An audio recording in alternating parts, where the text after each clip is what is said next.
Pwede ba, Betty? Pakisabi nga sa asawa mong itabi niya yung motor niya. Hindi tuloy magkasyang kotse ko rito eh. Pasensya na po, Sarge. Katrina, natutulog pa kasi si Ariel eh. Pwede bang dun mo na muna igarahe sa barangay hall yung sasakyan mo? Magigising na rin naman yun maya-maya. Hindi ko kasi alam kung paano imaniobra yan eh. Ayoko naman siyang gisingin kasi ngayon lang ang day off niya at kailangan niya magpahinga. Ah, ganon. Bakit, Betty? Sa palagay mo ba yung asawa mo lang ang nagtatrabaho? Hoy, naghahanap buhay din ako at may hinahabol din akong oras. Kaya huwag kayong feeling importante dyan. Hindi naman po sa pa-importante kami, Sarge. Ang totoo kasi niyan, halos katutulog lang ni Ariel kasi nga buong maghapon at magdamag sila nagtrabaho kagabi sa talyer. Pwede ba, Betty? Wala akong panahon makipagtawaran sa'yo, ha? Wala tayo sa palengke para pahabain tong usapan na to. Ang simple-simple lang ng pinapagawa ko, hindi mo pa magawa. Sige, mamili ka. Aalisin niyo yung motor ng asawa mo o pasasabugin ko yung baon ng ulo mo gamit tong baril ko? Ha? Wag naman po, Sarge. Sige po, gigisingin ko na po si Ariel. Pakihintay na lang po saglit pero pakiusap po. Huwag niyo pong iputok sa akin yung baril niyo. Madali ka naman palang kausap eh. Gusto mo pa kinakasahan ka ng kalembang? Bilisan mo na't inip na ako rito. Mga abala kayo sa lakad ko. Okay naman mga chismosa. Anong tinitingin-tingin niyo dyan, ha? Gusto niyo rin ba nito, ha? Taon 1900, 1972, Pangasinan. Pasado alas 7 pa lamang ng umaga habang papasok sa kanyang trabaho ang pulis na si Katrina nang makita ang nakaparadang motor ng asawa ni Betty sa kanilang eskenita. Kaya naman, sinabi niya sa babae na itabi yun dahil masikip ang daan at hindi niya mailabas ang kabibili lamang na second-hand na kotse mula sa nagbenta sa kanya na kapwa rin pulis. Natataranta at kinakabahan na pumasok na lamang si Betty sa loob ng bahay upang gisingin ang kanyang asawang si Ariel. Hindi naman nakaharang sa daan yung motor ah. Sobrang laki ba ng kotse niya at hindi magkasya sa eskinita natin? Sinabi ko na nga sa kanya yan, mahal eh. Kaya lang, nagpupumilit talaga siya na itabi mo raw yung motor at hindi magkasya yung kotse niya. Ayaw yatang magasgasan eh. Naglabas pa nga siya ng baril tapos tinakot ako na pasasabugin daw ang ulo ko pag di ko sinunod yung gusto niyang ialis mo yung motor doon. Anong sabi mo? Naglabas ng baril? Ay, grabe naman siya. Para yun lang, napakaliit na bagay, aabot pa sa ganun. Sige, lalabas na ako. Huwag kang magpakita doon. Ako na lang ang kakausap sa kanya. Dito ka lang at bantayan mo yung anak natin. Agad namang lumabas ang lalaki para kausapin ang pulis at upang igilid ang kanyang motor na nakaparada sa tapat ng kanilang bahay. Makalipas ang ilang saglit ay muli yung bumalik at kinausap ang asawang si Betty. Kumusta, mahal? Anong sabi ng mayabang na babaeng pulis na yon?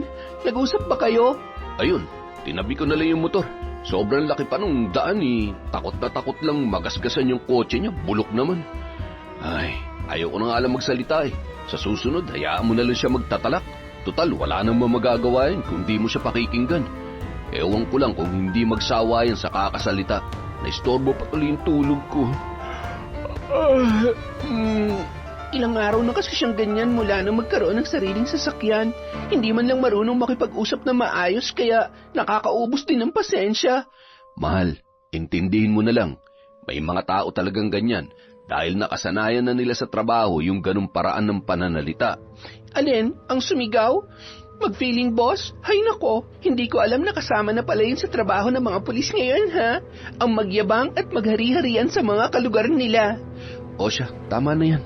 Huwag ka nang masyado magalit at baka kung saan pa mapunta ang galit mo.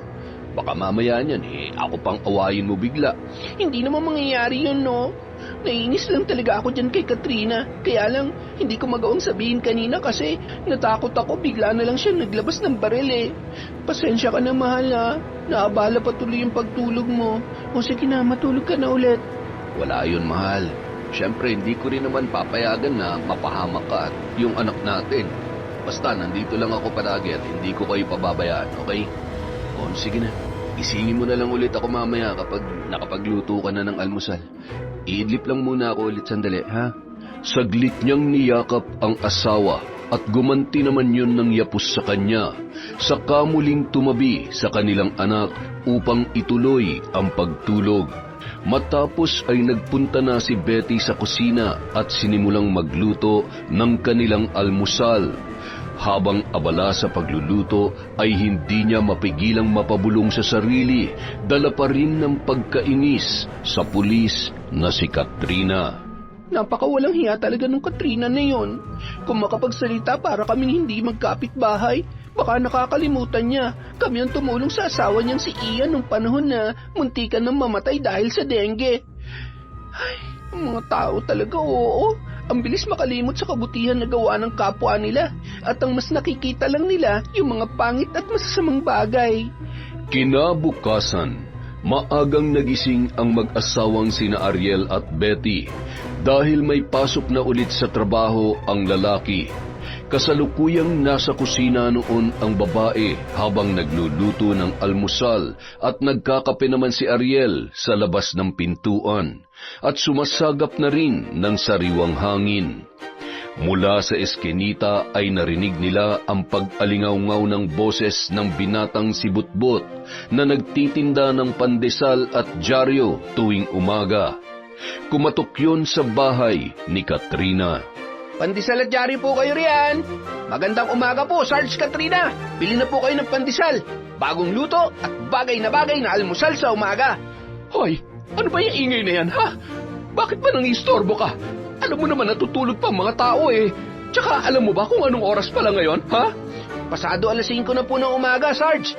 Alam kong ito ang oras ng gising ng mga taong masisipag, kaya bumaon ka na po at mag-almusal nitong tinda kong mainit at masarap na pandesal. Ay, Butbot, hindi ako nakikipagbiroon sa iyo, ha? Gusto kong malaman mo na hindi ka nakakatuwa dahil sa totoo lang, nakakabulaho ka sa amin. Natutulog pa kami ng asawa ko kaya mabuti pa, umalis ka na lang. Dahil hindi ako bibili ng pandesal mong puro hangin lang ang laman. Alis na! Doon ka mambulabog sa iba, huwag dito! Grabe naman kayo, Sarge. Hangin lang? Hindi po yung kasama sa sangkap sa paggawa ng tinapay. Tsaka, doon niyo po sabihin yan sa pinagkukunan ko. Alis na nga. Mukhang wala pa yata kayo sa mood eh. Buti alam mo. Alis na. Buisit! Nang marinig ang mga sinabing yon ni Katrina kay Butbot, napapailing na pumasok na lamang ng bahay si Ariel.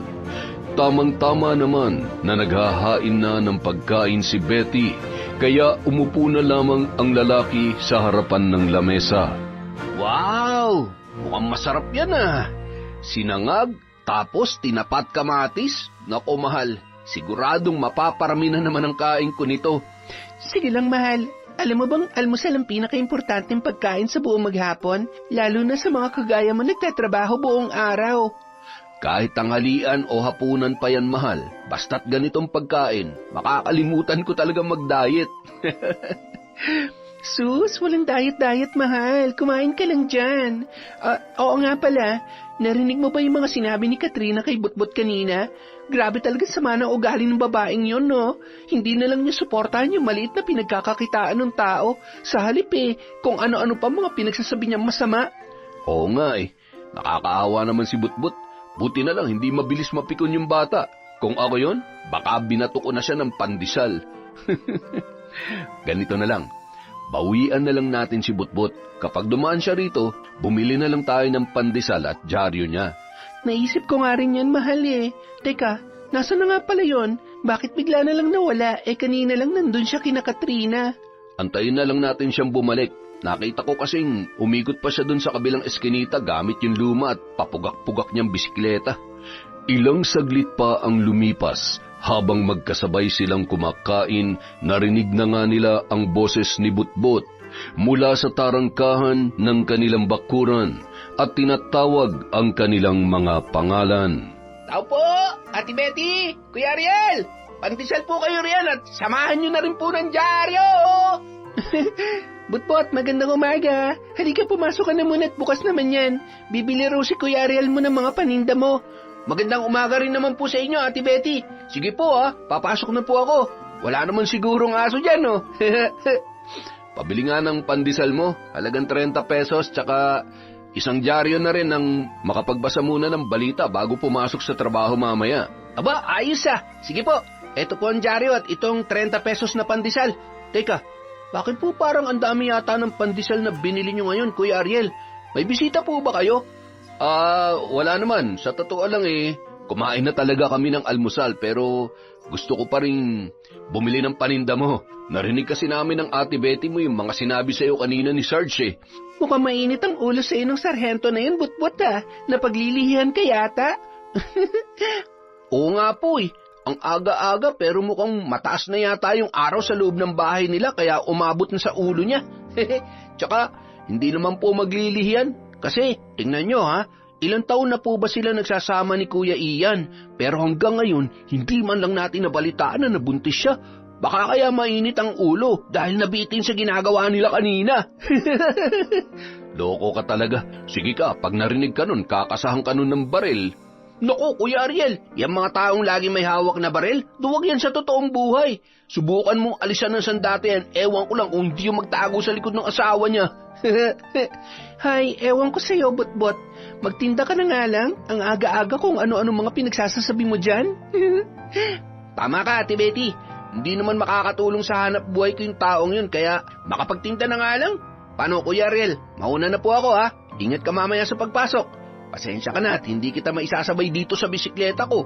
Baka kasi sa halip na maihatid kita sa trabaho sa ospital pandiretso natin dalawa. Ay nako, Butbut, baka matetano pa ako dyan sa bike mong yan. Sige na, mag-aasikaso na rin ako sa pagpasok. Oo nga pala, mahal. Total, kumain naman na tayo ng almusal. Yung kalahati nitong pandesal, ibibigay ko na lang dun sa bagong lipat na matandang kapitbahay natin pag napadaan siya rito mamaya. Sumang-ayon naman ang lalaki sa sinabing yon ng kanyang asawa. Matapos ay nagsimula ng kumilos para maligo at magbihis. Naging abala naman si Betty sa paglilinis ng bahay at pagliligpit ng kanilang mga pinagkainan.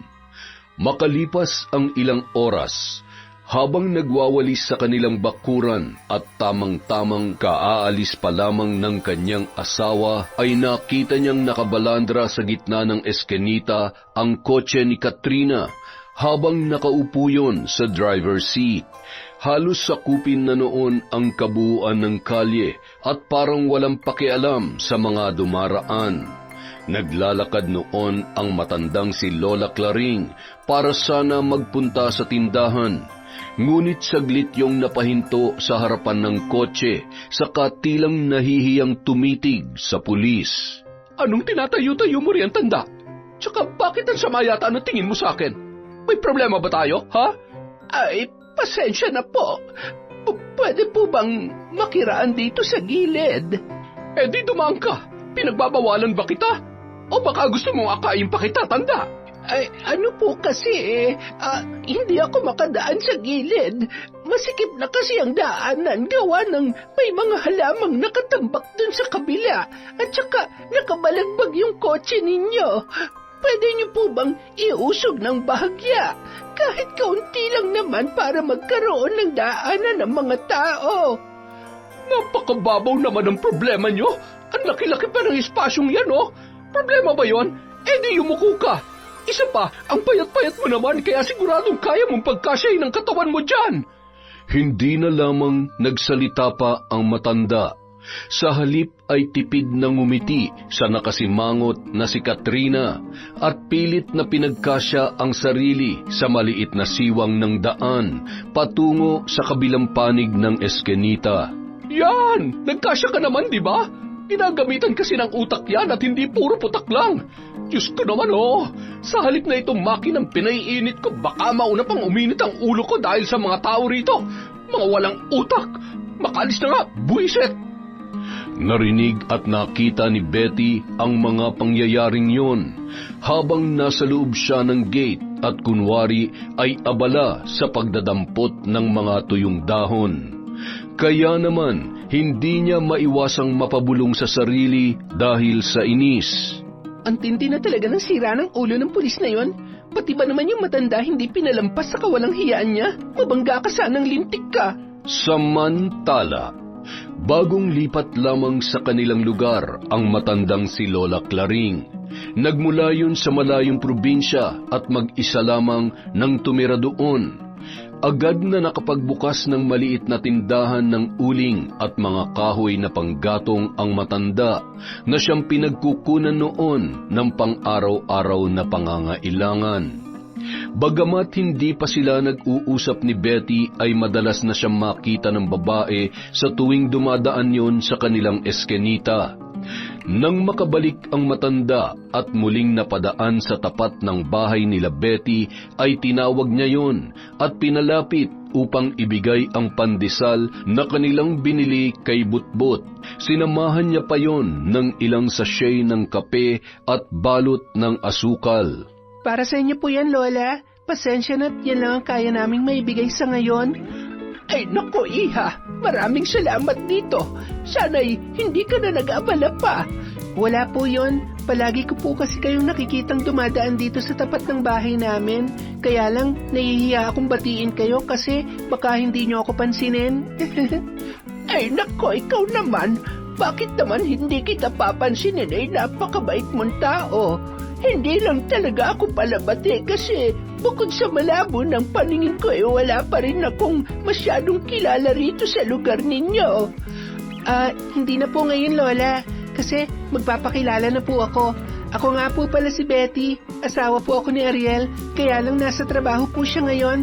Hayaan niyo po, minsan ipapakilala ko rin siya sa inyo. Ako naman si Claring.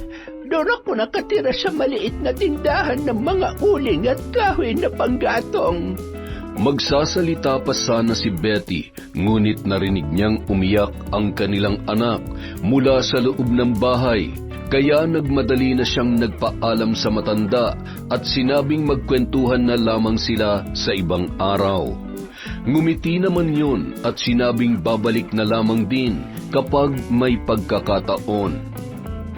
Sa kabilang banda, kasalukuyang nasa himpilan noon si Katrina at naka-duty sa trabaho nang mamataan niya ang binatang si Butbut sa labas ng gusali, habang inilalako ang mga hawak niyang dyaryo. Tinawag niya yon saka si Nenyas ang lumapit. Nakangiti namang nagtungo ang binata saka nagsalita. Magandang umaga po ulit, Sarge! Mukhang maganda ang gising natin ngayon Ano po bang sa atin? Hindi kita tinawag para makipagbiruan. Pahingi ng dyaryo. Magkano bang isa? Init pa rin ang ulo. 10 piso po. Ito po. Oo nga pala. Gusto ko lang ipaalala sa iyo na sa susunod, huwag ka nang kakatok sa bahay ng ganong oras, ha? Dahil nakakaistorbo ka sa tulog namin ng asawa ko. Nakakairita yung ginawa mo. Alam mo ba yon? Ay, pasensya na po, Sarge. Hindi na po mauulit. Nagtitinda lang naman po ako kaya sinubukan kong kumatok sa inyo. Wala akong pakialam sa mga katwiran mo. At wala rin akong pakialam sa mga paninda mong to. O sige na, bukas na lang yung bayad dito at wala akong barya. Umalis ka na. Ay, hindi po pwede bukas, Sarge. Kasi babalik ko rin mamaya sa pinagkunan ko yung mga pinagbentahan niyan.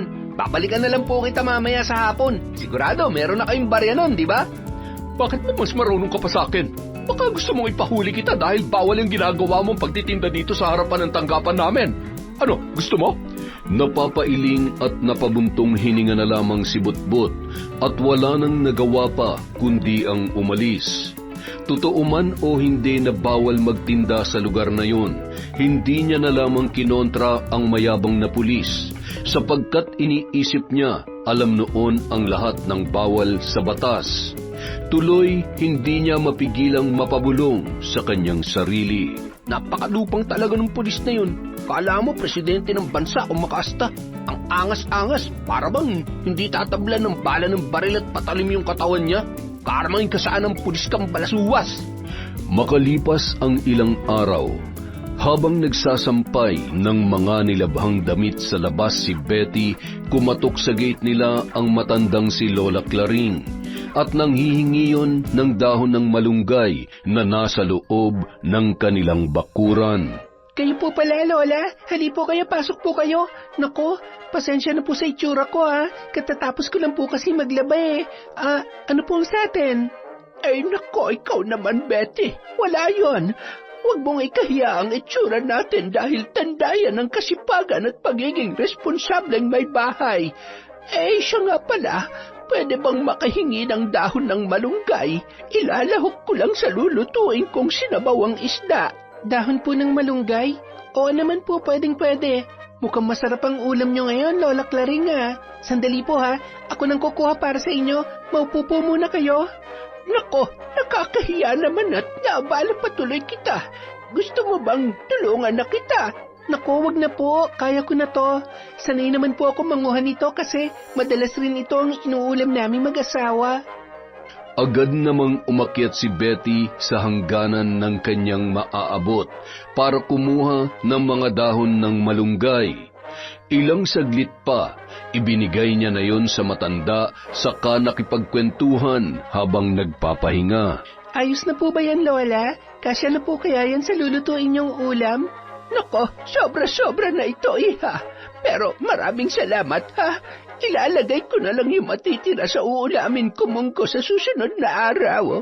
Kayo po ang bahala. Basta kapag kailangan niyo ulit yan, puntahan niyo lang po ako rito. Sabay nating kakalbuhin tong puno na malunggay para tubuan na ulit ng panibago. Maraming salamat, Betty. Napakabuti ng kalooban mo. Naway pagpalain ka ng Diyos, pati na rin ang buo mong pamilya. Maraming salamat din po, Lola. Oo nga pala, alam kong hindi ko nabanggit sa inyo tungkol dito nung una tayong nagkausap, pero gusto ko lang pong sabihin sa inyo na nakita ko yung ginawa ng pulis na kapitbahay natin na si Katrina nung nakaraan. Ako na pong humihingi ng dispensa sa ginawa niya kasi bilang matagal nang nakatira rito, parang ako pa yung nahihiya sa pinapakita niyang pag-uugali sa inyo. Ay, yun ba? Nako, hayaan mo na lamang siya at may oras din ang mga ganong klase ng tao. Maaaring hindi pa siya ngayon, pero darating ang araw, pagbabayaran niyang lahat ng mga ginagawa niya sa kanyang kapwa. Ay siya nga pala, wala ka namang dapat ihingi ng paumanhin sa akin. Hindi naman ikaw ang nakagawa ng mali. Kung sabagay, tama po kayo. Ipagpasa Diyos na lang po natin. Siya nang bahalang gumante para sa atin. Oo nga po pala, Lola. Bakit po mag-isa lang yata kayong lumipat dito sa lugar namin? Nasaan po ang asawa at mga anak nyo? Ay, matandang dalaga ako, Betty. Ibig sabihin, wala akong asawa at mas lalo na wala akong anak. Nasa lahi na talaga namin ng ganito. Dalawa lang din kami magkapatid pero namatay na yung mas nakababata sa akin dahil sa sakit na hika. Ganun po ba? Mabuti po, kinakaya niyo mamuhay na mag-isa kasi kung akong nasa kalagayan niyo, siguradong sumuko na ako at hindi ko alam kung anong nangyari sa buhay ko. Sa totoo lamang, muntik na rin akong umabot sa puntong yan. Kaya lang naisip ko, kapag ginawa ko yon, sayang naman yung isang beses na pagkakataong pinahiram sa atin ng Diyos para mabuhay dito sa mundo, hindi ba? Kaya nakasanayan ko na lang din na ibangon ang sarili ko at hindi umasa sa tulong ng ibang tao. Ang sarap naman pong pakinggan ng mga sinabi niyo, Lola Claring. Pakiramdam ko po tuloy, parang nakikipag-usap ako sa mga magulang ko na puro pangaral at pagbibigay ng pag-asa ang mga sinasabi. Maswerte po kami na kayo ang naging kapitbahay namin. Ay, walang anuman. Mas mapalad ako dahil nakilala kita at kahit hindi ko pa nakikita ang asawa mo, natitiyak kong mabuti rin siyang tao kagaya mo. Naku, opo, sobrang bait po nun. Wala akong masabi sa kanya. Pasensya na po kayo kasi tuwing magkikita at mag-uusap tayo nasa trabaho po si Ariel. Ayos lang yon, Betty. Ang mahalaga, masaya lang kayo palagi at nasa pangangalaga ng Diyos. O paano? Gustuhin ko makipagkwentuhan ng mas matagal pa sa iyo pero kailangan ko na munang umuwi para makapag-asikaso at wala na rin kasing bantay dun sa munti kong tindahan. Sige po, Lola Claring, naiintindihan ko po.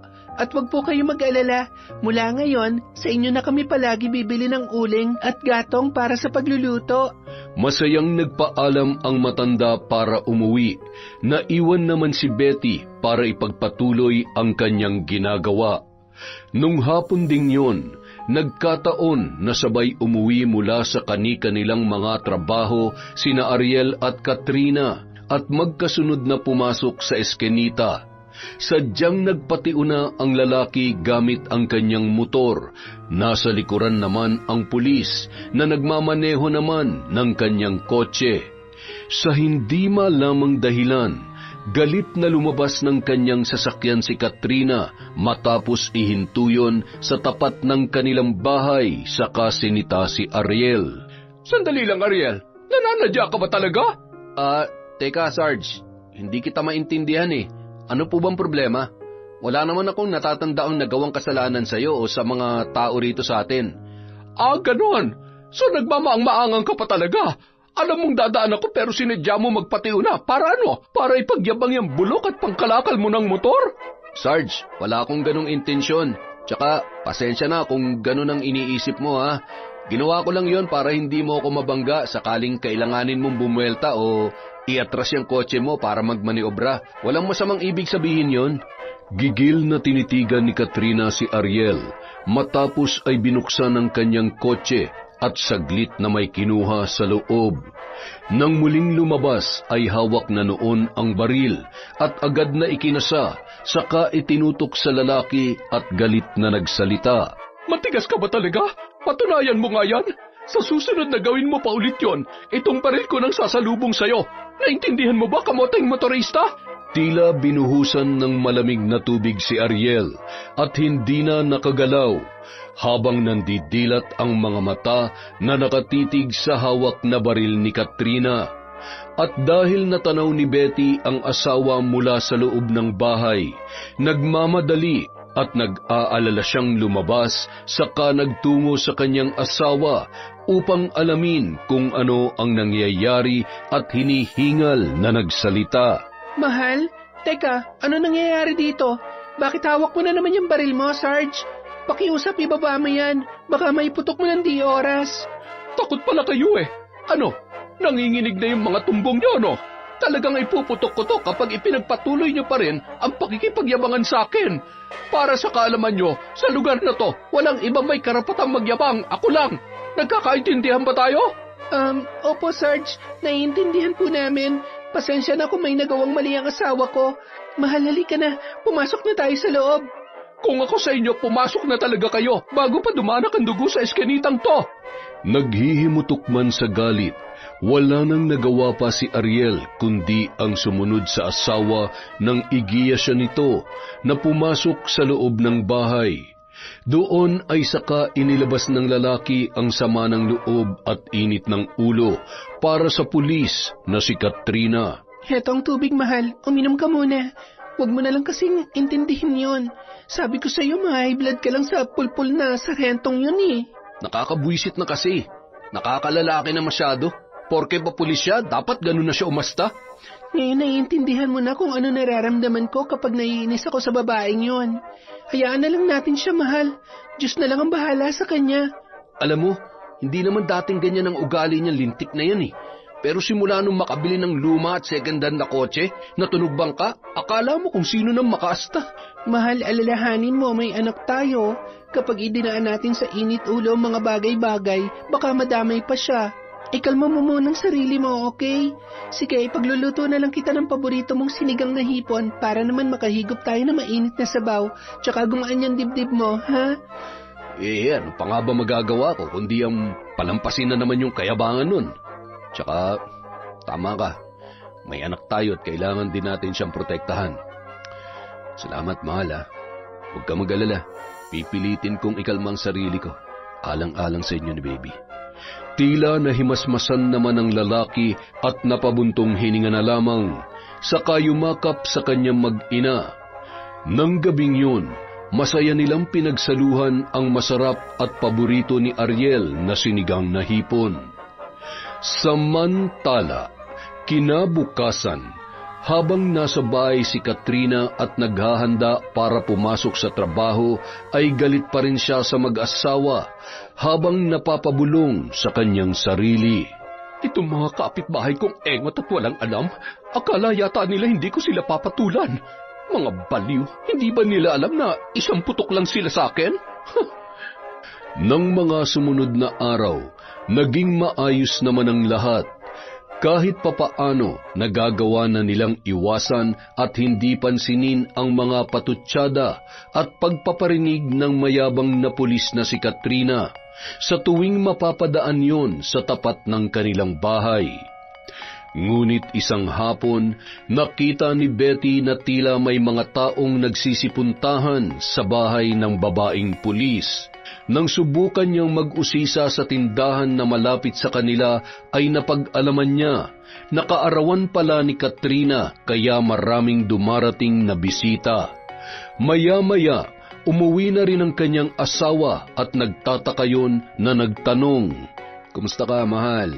Teka, ano bang meron dyan sa kapitbahay natin? Parang ang daming tao at napakaingay. Ayos lang naman kami rito ng anak mo sa bahay, mahal. Tungkol naman dyan sa tanong mo, narinig ko birthday daw nung pulis na si Katrina kaya maraming bisita. Kaya pala eh. Parang diskuhan yung loob ng garahe nila tsaka sobrang lakas ng tugtog. Dinig hanggang dito sa loob ng bahay natin eh. Buti na lang, hindi nagigising si baby. Anong hindi?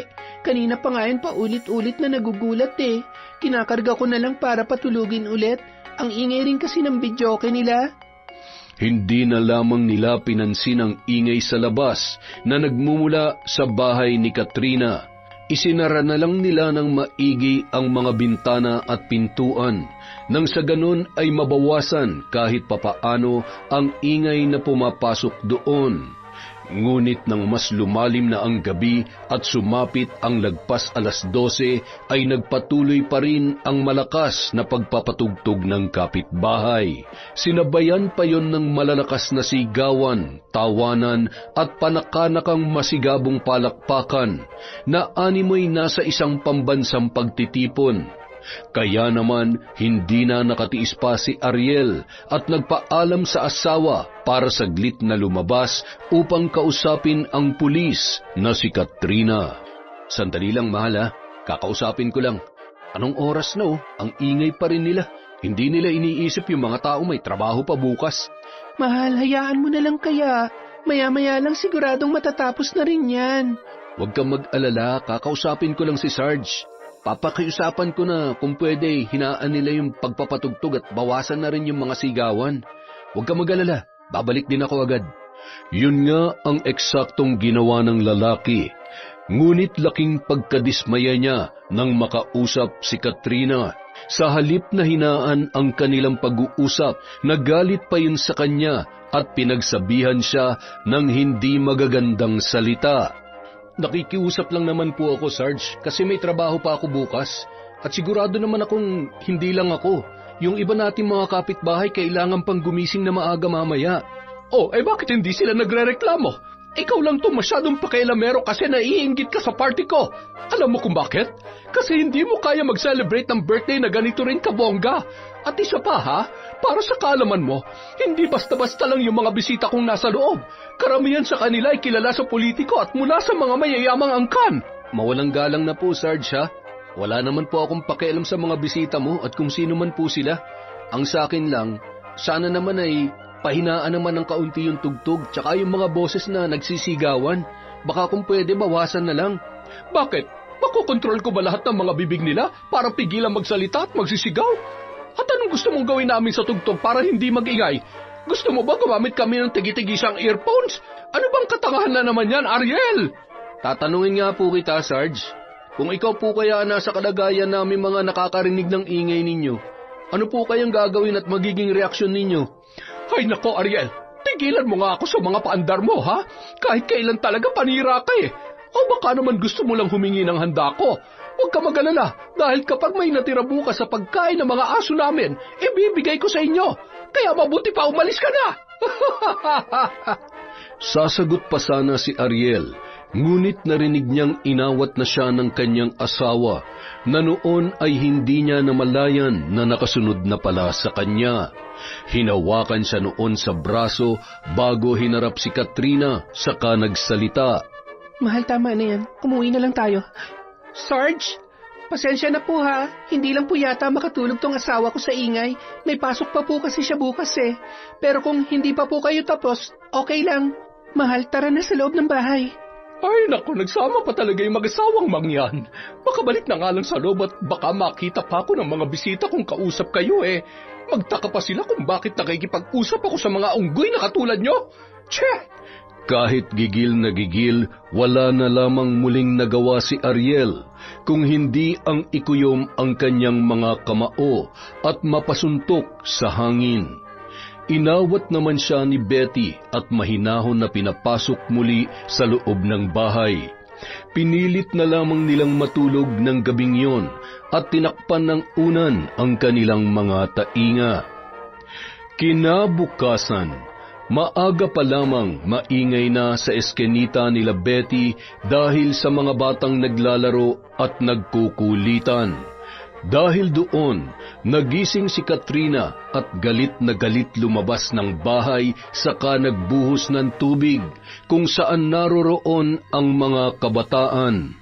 Ayaw niyo ba talagang tumigil? Heto, ewan ko lang kung hindi pa kayo umuwi kapag binuhusan ko kayo nito. Lintik, ang aga-aga niyo mag-ingay kahit may natutulog pa rito. Hindi niyo ba alam na napuyat ako kagabi dahil sa party ko? Tapos iistorbohin yung tulog ko? At isa pa, bakit dito kayo naglalaro sa tapat ng bahay ko, ha? Paano kung magasgasan niyo tong kotse ko? May babayad ba kayo? Baka kahit isang singkong duling wala ang mga magulang niyo. Magsilayas kayo, mga buwisit kayo! Nang mga oras na yun, tamang-tama naman na napadaan si Lola Claring para magtungo sa panaderya at bumili ng pandesal. Ilang araw na kasing hindi nakakadaan sa kanila si Butbut dahil nagkasakit ang binata. Nakita ng matanda ang ginawa ni Katrina at maging siya ay hindi napigilan na magpahayag ng kanyang opinyon. Pasensya na po, Sarge. Yun na lamang din ang itatawag ko sa iyo dahil naririnig kong ganong katawagin ng mga kapitbahay natin. Ikaw na mamatandang aswang ka. Ano na naman bang kailangan mo? Huwag mong sabihin dadagdag ka pa sa mga batang pasaway na to. Gusto ko lang pong sabihin na huwag naman sanang ganoon ang pakikitungo mo sa mga bata. Pwede mo naman silang kausapin ng mahinahon at pangaralan ng tama. Hindi ba pulis kayo? Dapat po ay alam niyo yon. Teka nga, tanda. Sino ka ba para pakialaman ako? At anong karapatan mo para diktahan ako sa kung anong dapat kong gawin, ha? Kung hindi ko pa alam baka nagkukunwari ka lang na mabait at may malasakit sa mga tao rito. Pero ang totoo, sa itsura mong yan, duda ako na hindi ka rin gagawa ng mabuti. Alam mo kung bakit? Kasi mukha kang mangkukulam at manananggal. Mag-iingat ka sa mga binibitawan mong salita, Sarge.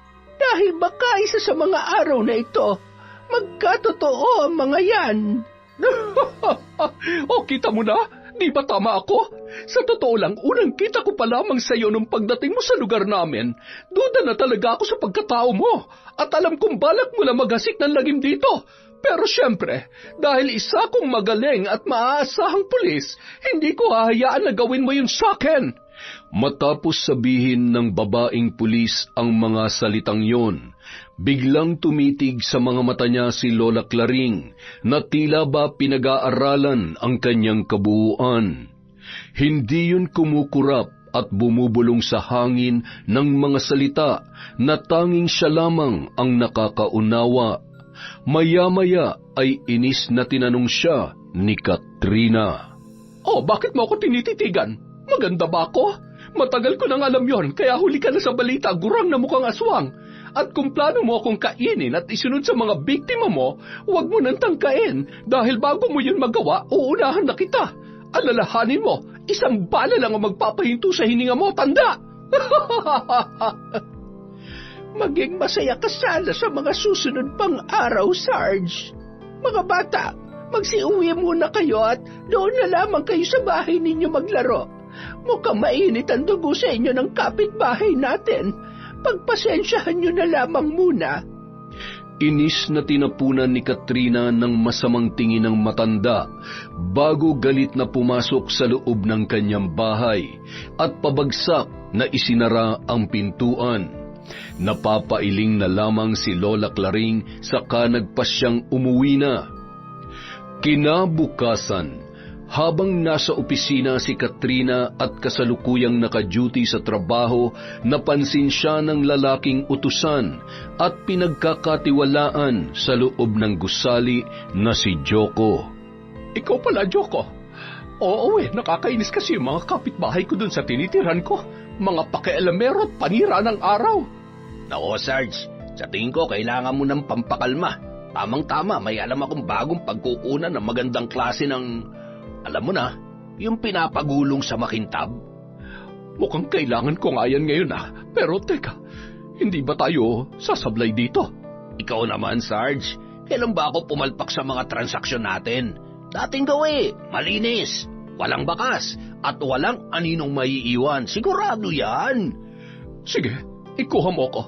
Oh, etong pera, tapos itong para sa'yo. Bilisan mo na bago pa ako malobat dito.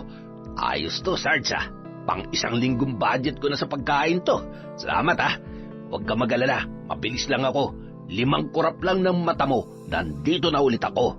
Bilisan mo na, ang dami mo pandaldal Naka3 kurap na ako. Sa kabilang banda, habang naglalakad si Betty pauwi galing sa tindahan, nakasalubong niya ang matandang si Lola Claring. Saglit silang nag-usap at may itinanong siya doon. Magandang araw, Lola Claring. Kumusta po? Ay, ikaw pala, Betty. Ayos lang naman ako. Ikaw ba? Kumusta kayo ng pamilya mo? Heto po, medyo kulang sa tulog. Napuyat po kasi kami kagabi dahil sa ingay ng kapitbahay. Kayo po ba? Nakatulog po ba kayo ng maayos? Nakakatawa man sabihin pero hindi rin talaga. Tama ka. Maingay nga at abot hanggang dun sa akin yung kalabog ng patugtog nila na hindi ko alam kung saan nanggagaling. Pero syempre, wala na lang akong magawa kundi ang manahimik at magpasensya. Hayaan mo, Betty. Tayo na lamang ang umunawa. Ewan ko ba, Lola? Hindi ko na rin alam kung hanggang kailan ko pa matitiis ang ugali ng pulis na yon. Sinubukan pa nga namin silang pakiusapan kagabi na bawasan yung ingay pero syempre, pulis siya. Kaya malabong pakinggan kami noon. Nilait pa nga kami ng asawa ko at pinagsabihan ng kung ano-ano. Hayaan na muna natin. May takdang oras din ng mga ganong klase ng tao. Maniwala ka sa akin. Oy siya, sige na. Nagmamadali ako, Betty. Pasensya ka na. Wala na akong panindang uling kaya kailangan ko na ulit mamakyaw dun sa sentro. Sige po, Lola. Mag-iingat po kayo. Salamat po sa oras nyo. Habang papauwi, hindi maiwasang mapaisip ni Betty tungkol sa madalas banggitin ng matanda at palagi noong sinasabing darating din ang araw at oras ng babaeng pulis sa tuwing mapag-uusapan nila yon. Ngunit dahil sa dami ng kanyang mga isipin ay isinantabi niya na lamang yon. Nang makarating sa bahay, nakatanggap siya ng tawag mula sa asawang si Ariel. Tumawag yon sa kapitbahay nila na natatangi may telepono sa kanilang lugar.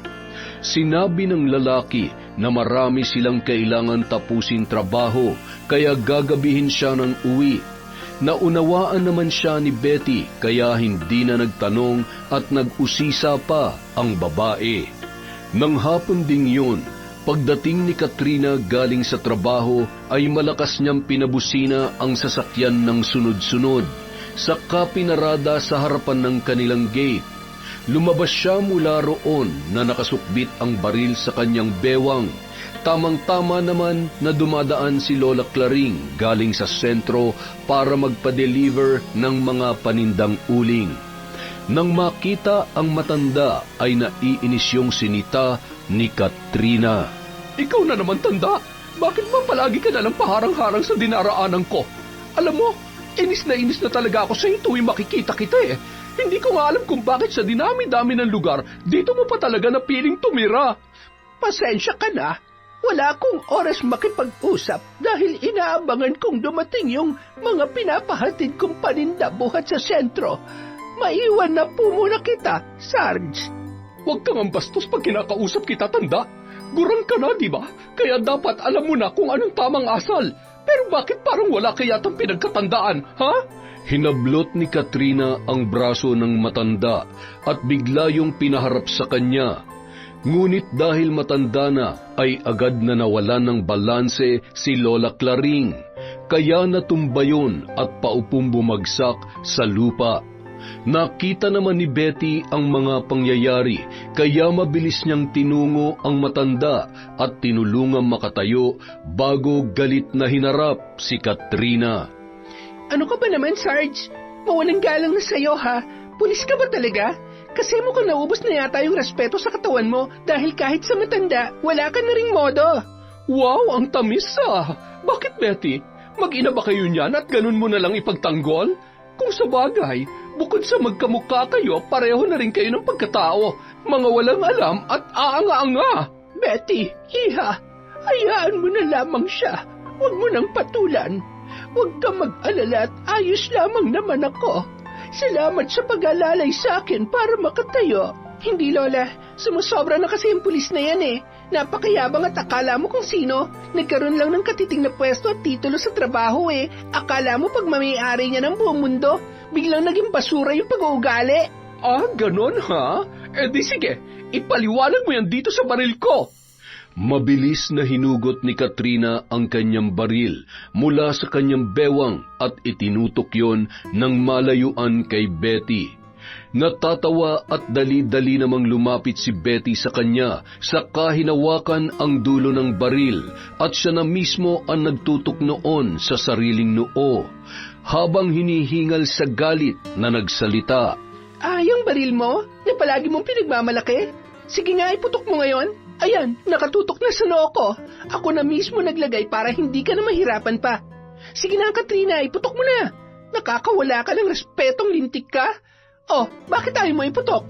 Hindi mo kaya, di ba? Kasi ang totoo, duwag ka. Ngayon, kung hindi mo kayang iputok yan sa ulo ko, subukan mong bitawan at lumaban ka ng patas. Bigla ay natigilan si Katrina habang nanlalaki ang mga mata na nakatitig kay Betty. Batid niyang seryoso ang babae sa mga sinabi noon. Ilang saglit pa ang lumipas at muling nagsalita si Betty. Ano, ayaw mo? Sumusuko ka na ba sa laban na ikaw mismo nagsimula? Wala ka pala eh. Dalawa lang ang pagpipilian mo. Ipuputok mo yung baril mo o bibitawan mo at magsuntukan na lang tayo. At bakit ka naman gagawin yan, Aber? Hindi naman ako kriminal kagaya ng iniisip mo. Betty, Sarge, Katrina, pakiusap, itigil nyo na yan. Walang maidudulot na mabuti ang patuloy ninyong pagbabangayan. Hindi, Lola. Kailangan na mabigyan ng leksyon ng mga ganitong klase ng tao na kunwari alagad ng batas pero ang totoo, kampon naman ni Satanas. Akin na nga yung baril mo, bitawan mo yan! Nagpambuno ang dalawang babae habang pilit na pinag-aagawa ng baril na hawak ni Katrina. Ilang minuto pa silang nagtagisan ng lakas at walang sino man ang nais na umawat dahil sa takot na baka tamaan sila ng bala. Hanggang sa isang malakas na putok ang umalingaw-ngaw sa buong paligid na nagpanganga sa lahat ng naroroon. Bukod sa malakas na sigaw ni Lola Claring, wala nang maalala si Betty bago maramdaman ang panlalambot ng kanyang mga tuhod sa katuluyang nawalan ng ulirat. Nagising na lamang siya sa isang ospital at ang muka ng asawang si Ariel ang bumungad sa kanya. Bakas sa itsura ng lalaki ang labis na pag-aalala at pangamba. Betty, mahal.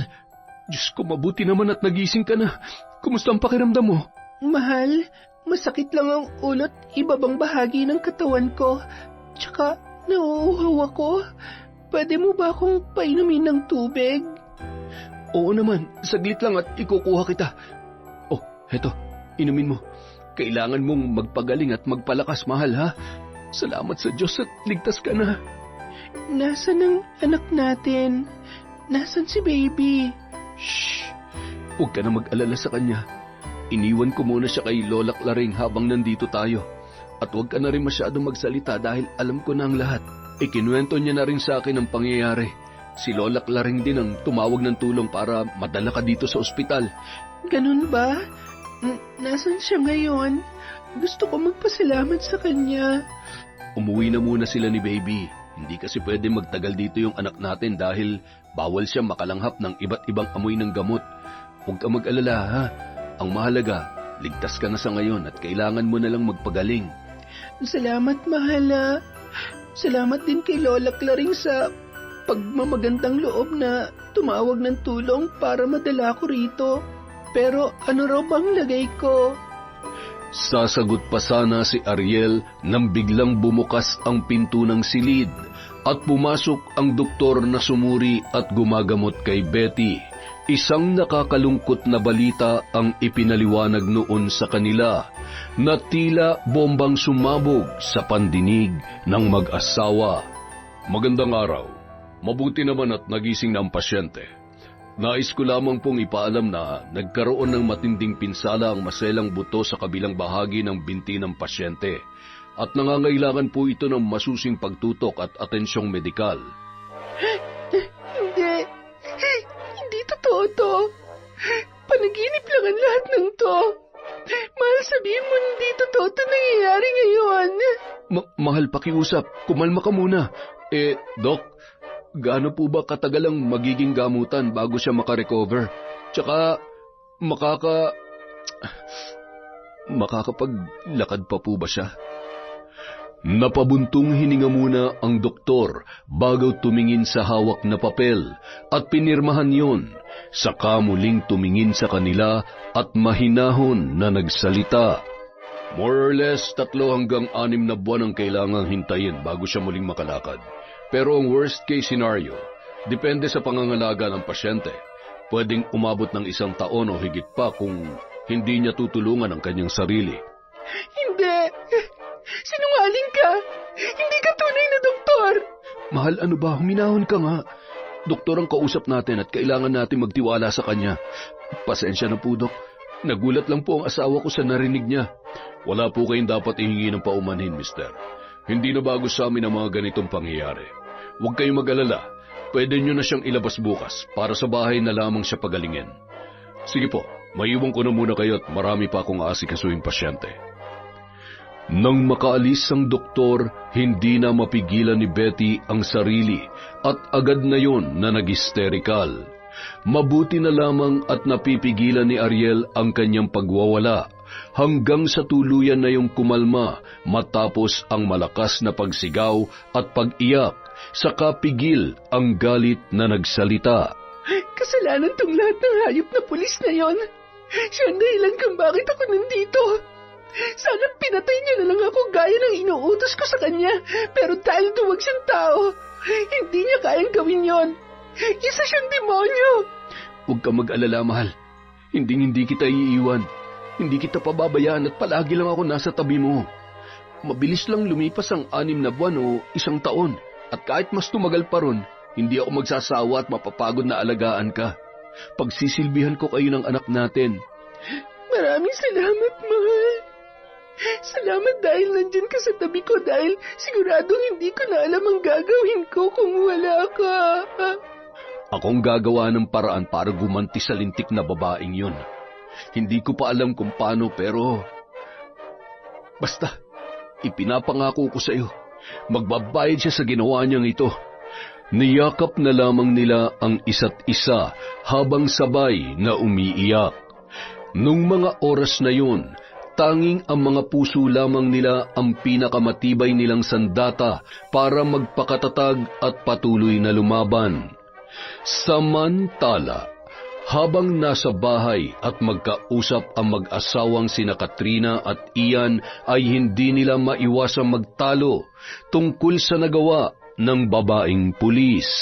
Bakit mo naman kasi ginawa yun? Alam mong labag sa batas yun. Ano magagawa ko kung tanga yung babaeng yun?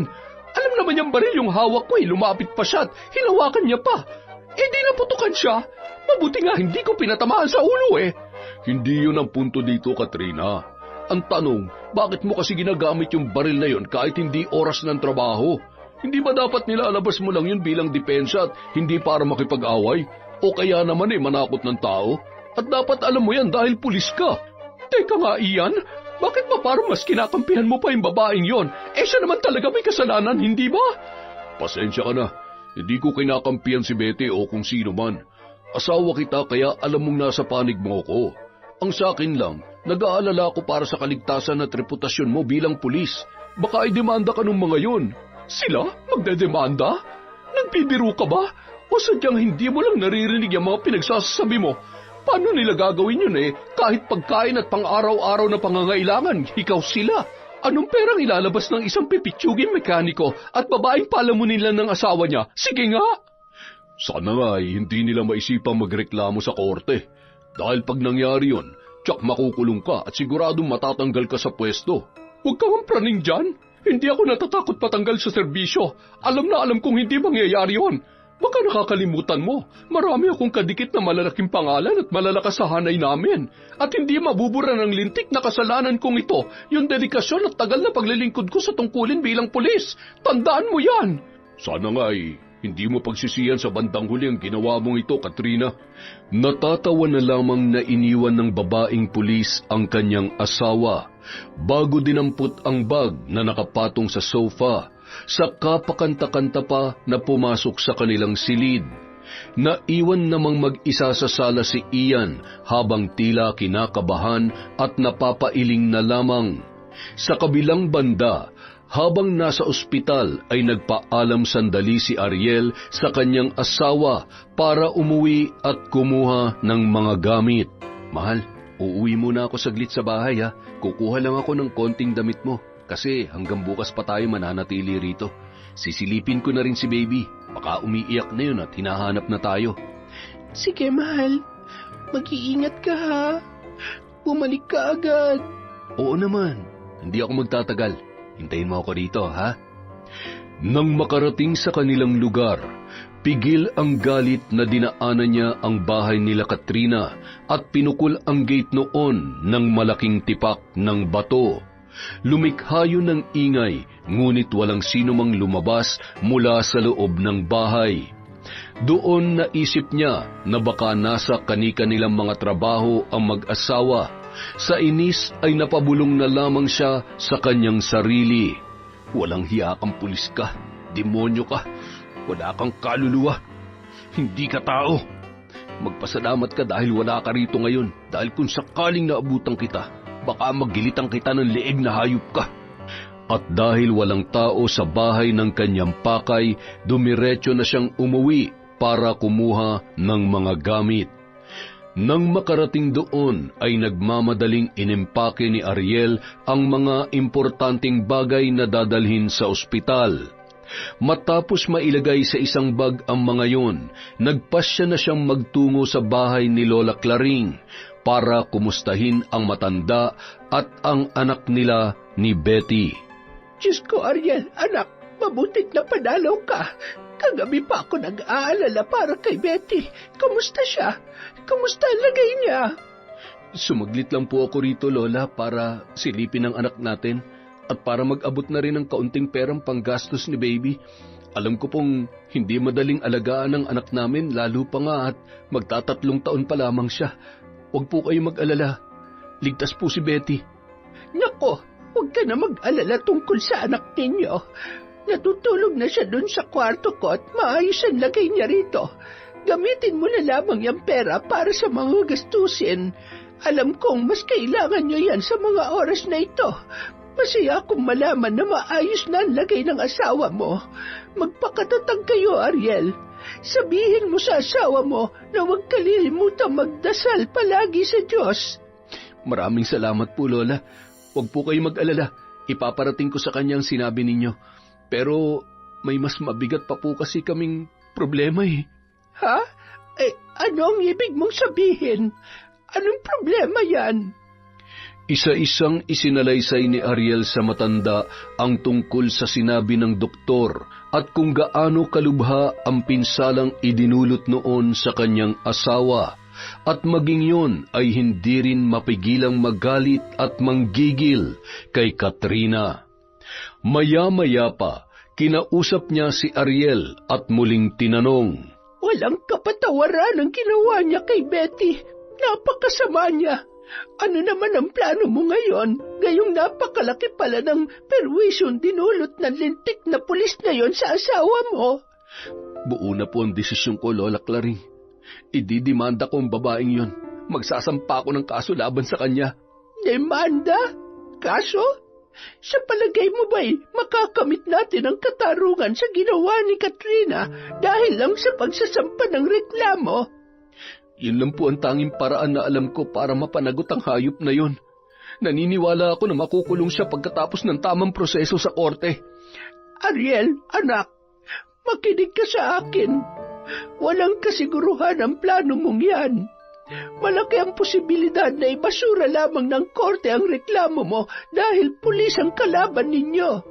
At tsak na poprotektahan siya ng batas. Isa pa, sobrang magastos ang mga proseso sa pagsasampa ng kaso at pagsusulong ng demanda. Saan tayo kukuha ng sapat na pera? Hindi ko po alam, Lola. Litong-lito na ako at hindi ko na talaga alam ang gagawin. Basta ang tanging gusto ko lang sa ngayon, makaganti sa demonyong babae na yon. Kung ganon, mas kailangan mo makinig sa mga sasabihin ko. At gusto ko, buksan mo ang iyong isipan tungkol dito. Ano pong ibig niyo sabihin, Lola Claring? Mayroon akong alam na itim na karunungan na kung tawagin ay pambabarang. Sa pamamagitan noon, makakaya kong gantihan ang pulis na yon. Tutal ay marami na rin naman siyang kasalanan sa akin. Sa narinig, napanganga ang lalaki at matamang napatingin sa muka ng matanda. Tila ba tinitiyak niya kung seryoso yon sa mga sinasabi. Maya-maya, siya naman ang nagsalita. Matagal ko na pong naririnig yan. Sa katunayan nga po, yung dati kong kaibigan, barang din ang ikinamatay. Kaya naniniwala akong gumagana ang ritual na yan. Kung ganoon, naniniwala ka sa akin. Ako na ang bahala sa lahat. Sandali at may kukunin lamang ako sa kwarto. Hintayin mo ako dito. Saglit na umalis ang matanda sa harap ni Ariel at nang bumalik, may bitbit na yung kapirasong papel na kulay puti at kulay itim na lapis na animoy gawa sa sanga ng bayabas saka muling nagsalita. Isulat mo rito ang buong pangalan ng pulis na yon. Sa ganyang paraan ko sisimulan ang ritual ng pambabarang. Matapos sulatan ng lalaki ang naturang papel, muli niya yung inabot sa matanda, saka nagtanong, "Gaano po katagal bago tumalab ang pambabarang na gagawin niyo, Lola?"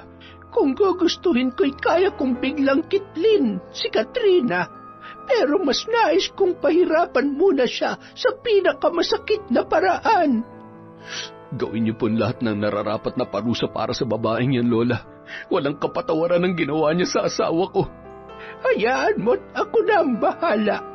Maghintay lamang tayo ng ilang araw at makakamit din natin ang inaasam na paghihiganti. Titiyakin kong mawawala sa landas natin ang babaeng yon. At kung sino man magtatangkang hadlangan ako sa gagawin kong ito, isasama ko rin sa hukay. Kinabukasan, nakalabas na si Betty mula sa ospital. Iniuwi na siya ng kanyang asawa sakay ng wheelchair. Hindi muna ipinaalam ng lalaki ang tungkol sa napag-usapan nila ni Lola Claring dahil gusto niyang sabihin yon sa tamang pagkakataon. Nakasalubong pa nila si Butbut sa kalsada habang nagtitinda ng dyaryo at nagulat yon nang makita ang kalagayan ni Betty.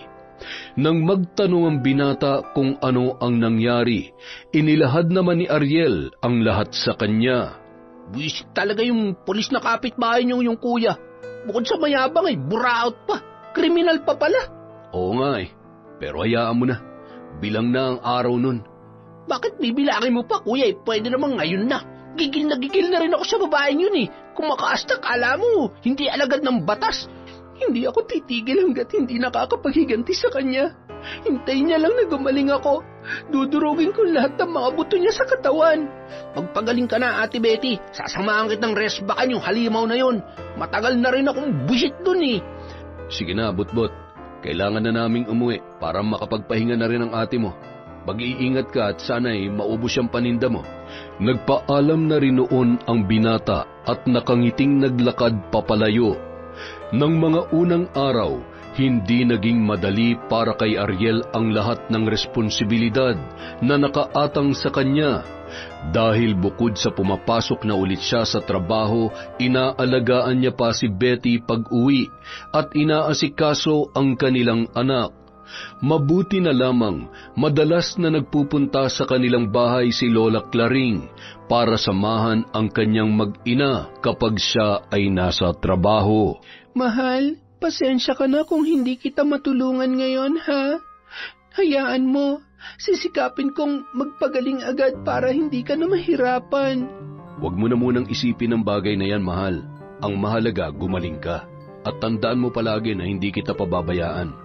Huwag mong sisihin ang sarili mo. Dahil kung meron mang dapat sisihin sa mga nangyayari, walang iba kundi ang kampon ng dyablo na si Katrina. Kaya nararapat lang sa kanyang gagawin kong ganti. Maghintay lang siya. Gante? Mahal? Anong ibig mong sabihin? May kailangan ba akong malaman?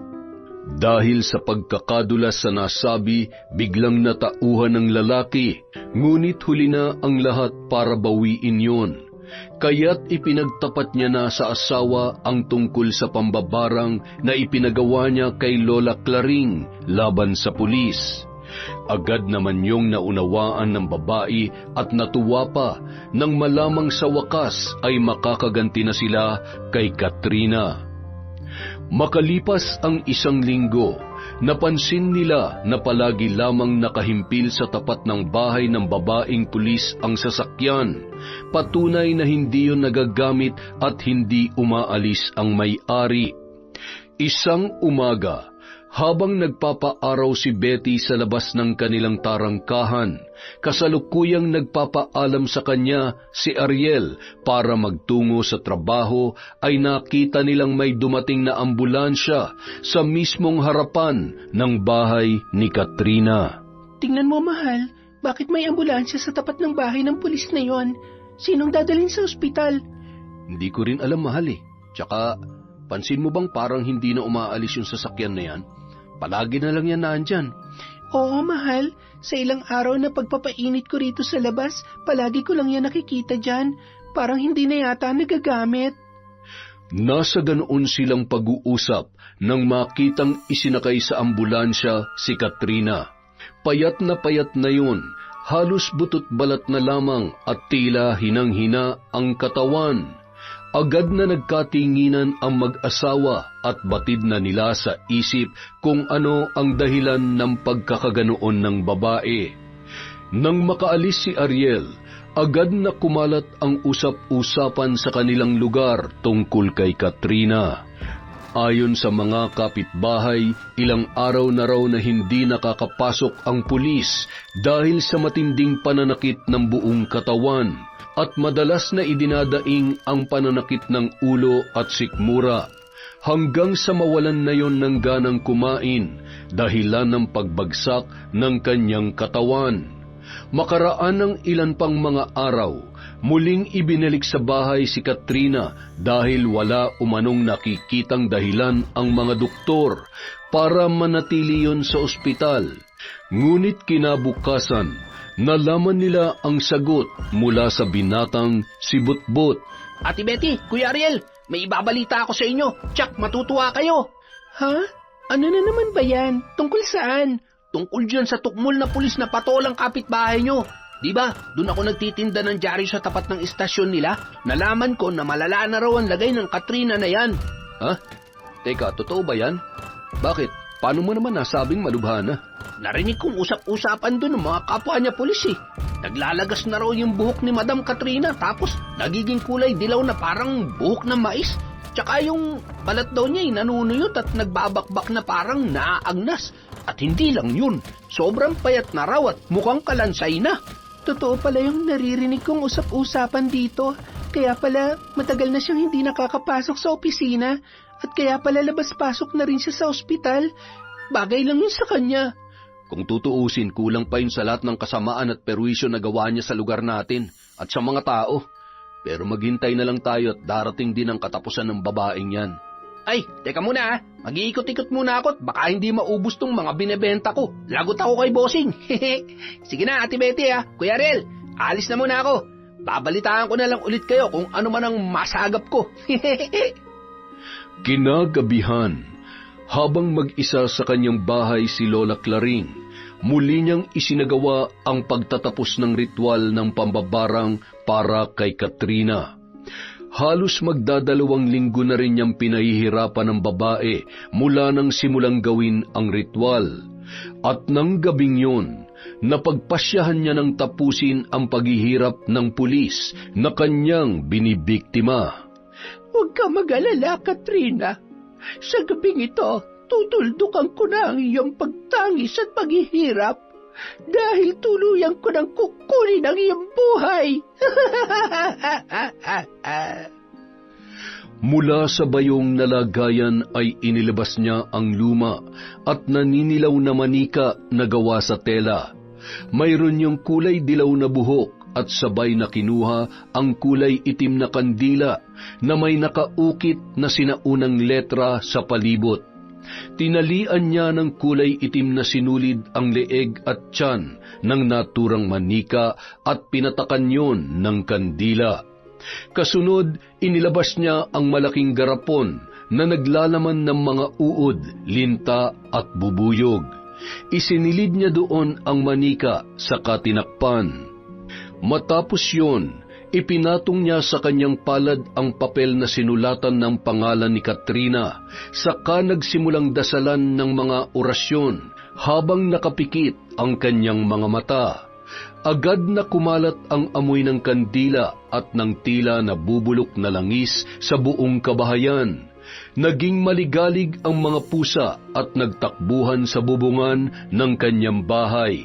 Kasunod noon, may mainit na hangin na humaplos sa balat ng matanda.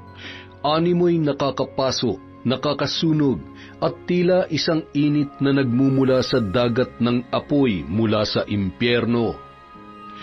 Samantala, habang magkasama sa bahay sina Ian at Katrina, hindi na alam ng lalaki kung ano ang gagawin. Unti-unti nang nauubos ang kanyang pag-asa na gagaling pa ang asawa. Hindi na rin nakakapagsalita ang babae, ngunit kahit hirap na hirap ay pinipilit pa rin noong subukan. Ian, bakit nangyayari sa akin to? Ano ba talagang sakit ko? Sa totoo lang, hindi ko na rin alam, Katrina. Ilang doktor at ospital na ang pinuntahan natin, ngunit isa man sa kanila ay walang kakaya mapagaling ka. At ang masakit pa, tinatanggihan ka na ng ilan sa mga yun. Kaya may palagay akong baka binabarang ka kaya hindi na doktor ang kailangan mo. Kung ganon, tumawag ka ng albularyo para gumaling na ako. Parang awa mo na. Ang sakit na leeg ko. Parang may mahigpit na humahawak at nahihirapan akong huminga. Iyan, nahihina rin ako. Teka, Katrina, bakit may kasamang uod na itim yang ihi mo? Saan galing ang mga yan? Naku, Diyos ko! Iyan, nasusuga rin ako. Turugan mo ako para awa mo.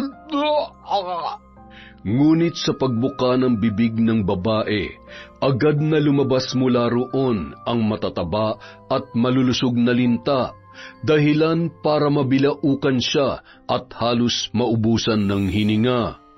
Maya-maya pa, nagsiliparan mula sa kung saan ang mga bubuyog at agad na nagsipuntahan ang mga yon kay Katrina. Ang daming bubuyog! Saan galing ang mga to? Diyos ko! Ano ba nangyayari? Teka, bakit hindi nila ako inaatake? Kay Katrina lang sila lahat pumupunta.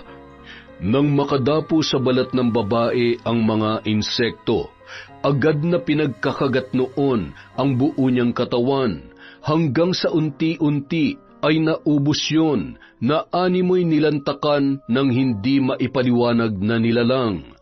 Napasigaw na lamang si Ian habang pinagmamasdan ang nangyayari sa kanyang asawa at wala nang nagawa pa kundi ang mapaupo na lamang sa sahig habang umiiyak. Maya-maya, narinig niya ang malakas na impit na daing mula kay Katrina bago yun tuluyan na lagutan ng hininga. Agad na kumalat sa buong lugar ang tungkol sa kakilakilabot na pagkamatay ng pulis. At kahit ilang araw na ang lumipas matapos yun mailibing, siya pa rin ang bukang bibig ng mga tao.